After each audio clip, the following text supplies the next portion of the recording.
सपने देखने वाली चिड़िया। यह कहानी एक छोटी सी चिड़िया की है जिसका नाम प्यारी था।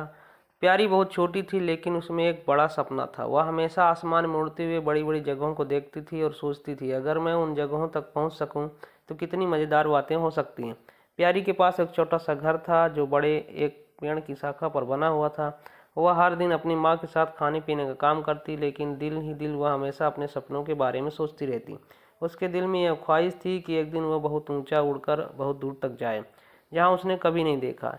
एक दिन जब अपनी माँ से बोली, माँ मैं आसमान में बहुत ऊंचा उड़ना चाहती हूँ, क्या आप मुझे ऐसा करने देंगी? माँ मुस्कुराई, बोली, बिल्कुल बेटा, लेकिन तुम्हें पहले उड़ने की शक्ति जुटानी होगी।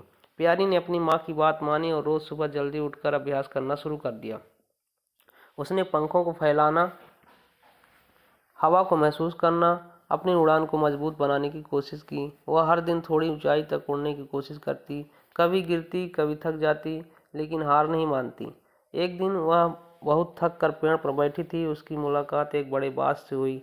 बाज ने देखा कि प्यारी बहुत मेहनत कर रही है और उसे सलाह दी, तुम्हें अपने पंखों को और मजबूत बनाना होगा, तभी तुम लंबी दूरी तय कर सकोगे। प्यारी ने बाज की सलाह को माना और अधिक मेहनत करने लगी।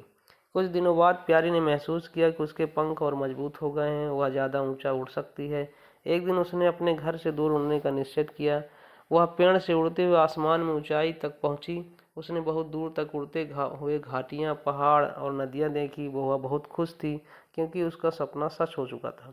जब वह थक कर वापस अपने घर आई, उसकी माँ ने पूछा, क्या तुम अपनी यात्रा पूरी कर ली? प्यारी ने अपनी माँ को खुशी खुशी बताया, माँ मैंने बहुत ऊंचाई तक उड़कर दुनिया को देखा है। मुझे अब समझ में आ गया कि अगर मेहनत की जाए तो कोई भी सपना सच हो सकता है।